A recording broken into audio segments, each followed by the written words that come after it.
अक्षरमहं पुरुषोत्तम दासोस्मि। अक्षर एवो हूँ, पुरुषोत्तमनो दास छूं। अक्षरमहं पुरुषोत्तम दासोऽस्मि। अक्षरमहं पुरुषो नारायण नारायण। अभी थोड़ा सा डिस्टरबेंस आपको आ रहा है, 1 मिनट। नारायण, अभी ऐसे ही एक गांव में एक व्यक्ति रहता है, खेड़ूत जो बोलते हैं, खेती करता रहता है, बहुत बड़ी जमीन है उसकी, उसके पास घोड़ा है। तो जो उसके पास घोड़ा है वो बहुत ही कीमती घोड़ा है। तो गांव वाले उसको बहुत ही बोलते हैं कि ये घोड़ा आप हमें बेच दो, बहुत सारे उसके दाम लगाते हैं। जो बाजार भाव है उससे भी उसका दुगना दाम देने के लिए लोग तैयार हो जाते हैं, लेकिन फिर भी वो जो व्यक्ति है वो उसको बेचता नहीं है। और फिर लोग बताते हैं कि तू गलत कर रहा है, इतना दाम डबल मिल रहा है फिर भी तू बेच नहीं रहा है, ऐसी तुझे क्या माया है, मोह है इस घोड़े से।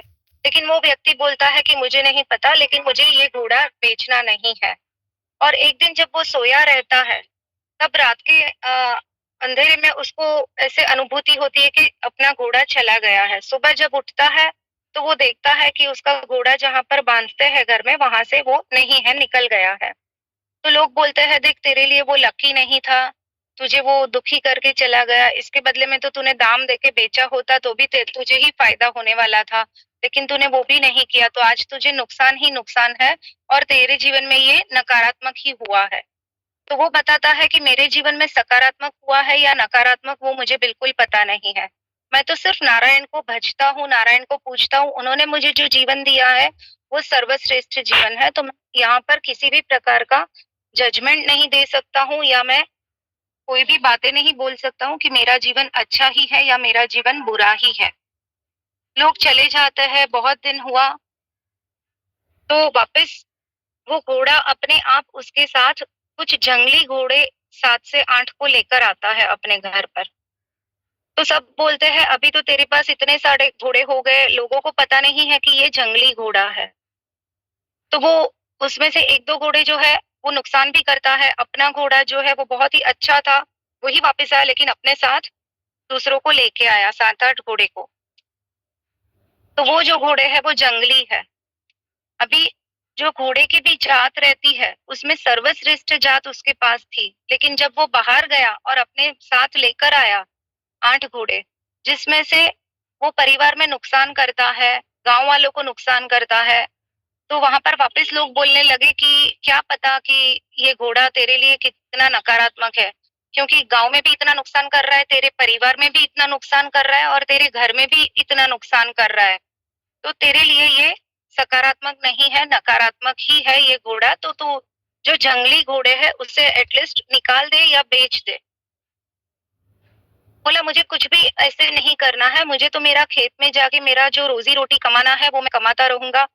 मैं ये इसमें पढ़ना नहीं चाहता हूँ कि घोड़ा क्यों मुझे सकारात्मक दे रहा है या नकारात्मक, मेरे लिए लकी है या अनलकी है। जो बार बार हम सोचते हैं कि ये मेरे लिए लकी व्यक्ति नहीं है, लकी परिस्थिति नहीं है, लकी कलर नहीं है, लकी कपड़े नहीं है, ऐसे बहुत बार हम बोल देते हैं।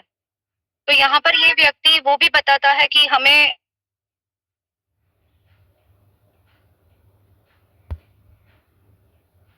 वो कुछ भी सोचना भी नहीं है और बोलना भी।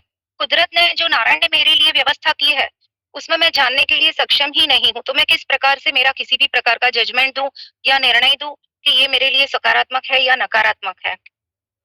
एक दिन ऐसे होता है कि वो जो जंगली घोड़ा है वो उसी के लड़के का पैर तोड़ डालता है, ऐसी घटना घटती है घर में। तो परिवार समाज वाले वापस आके गांव वाले बोलते हैं कि अभी तो जो आपका लड़के का खुद का पैर कट गया ये घोड़े की वजह से, फिर भी आप बोल रहे हो कि ये नकारात्मक नहीं है। तो बोला नहीं, कुदरत उसमें भी मेरा कुछ अच्छा ही सोच रहे हैं, नारायण उसमें भी मेरी भलाई कर रहे हैं, तो मुझे वो पता नहीं है कि वो सकारात्मक घोड़ा है या नकारात्मक। मुझे सिर्फ इतना पता है कि नारायण जो कर रहा है वो मुझे जो जीवन मिल रहा है वो मेरे लिए सही है, मुझे सिर्फ इतना ही पता है। ऐसा यज्ञ हवन है जिसमें गांव में सबके वहां पर जो भी खंडित नहीं है, पैर में तकलीफ नहीं है, ऐसे व्यक्ति को वहां पर लेके जाके बलि चढ़ाना है। इसका लड़का वहां पर बच जाता है तो वापस गांव वाले बोलते हैं कि अभी तो बहुत लकी है। तो ऐसे हमारे जीवन में हर क्षण हर घड़ी हम लोग अलग अलग अपना जजमेंट देते हैं, अपना स्वभाव अनुसार। अपने को जब वो समय जो सही लगा तब हम सही बोलते हैं, अपने को जो समय में गलत लगा उस समय पे हम गलत बोलते हैं। तो समय का तो बहना निश्चित है, समय चलने वाला ही है। नारायण ने हमें सर्वश्रेष्ठ जीवन दिया है, हमारे कर्मों से भी बहुत अच्छा हम जो डिजर्व करते हैं उससे भी बहुत हजार गुना अच्छा जीवन दिया हुआ है कि हम शारीरिक रूप से मानसिक रूप से इतने स्वस्थ है। तो हमारी तो वो क्षमता ही नहीं है कि हम कहीं पर भी जजमेंट करें या किसी के बारे में ऐसे नकारात्मक बोले या सकारात्मक बोले। अभी हम सत्संग से जुड़ते हैं तो हम बोलने से पहले थोड़ा सा अटक जाते हैं, लेकिन फिर भी जो हमारे मन में विचारों के माध्यम से हम ऐसे सोचते हैं कि ये व्यक्ति ने ऐसे किया होगा या ये उसके लिए अच्छा है या ये उसके लिए बुरा है, तो वो कहीं ना कहीं कर्म हम कर देते हैं नकारात्मक। क्योंकि हम सही भी बोलते हैं तो वहां पर भी हमारा जजमेंट का भाव आ चुका है। तो ऐसे जजमेंट के भाव में हमें बहुत धीरज अपने मन के विचारों में करनी है। तो मन के विचारों में धीरज कैसे आए? वाणी में तो धीरे धीरे हम अटक रहे, बोल रहे, वापस अटक रहे, वापस बोल रहे। तो वाणी में धीरज हमारे जो सैटरडे के मेडिटेशन है उससे आती है। और आज पूरे वर्ल्ड में सबसे बड़ा दिन है 21 दिसंबर। आज की रात सबसे बड़ी रात है और आज सबसे बड़ा मेडिटेशन डे कहा जाता है समग्र विश्व में। तो मेडिटेशन के माध्यम से हमारे भीतर से कितनी सारी ऐसी अनजानी चीजें निकल जाती है, हमें खुद को स्वयं को पता नहीं होती है। जब हम व्यवहार करते हैं अपना जीवन जीने में आगे, जब कुछ ऐसी घटना घटित होती और निर्णय लेते हैं तब हमें पता चलता है कि हम किस प्रकार से अपने जीवन में अपने भीतर में बदलाव लाए हुए हैं। तो ये बदलाव लाने के लिए हमें सत्संग में जुड़े रहना अति आवश्यक है। तो सत्संग से जुड़े रहे। नारायण नारायण।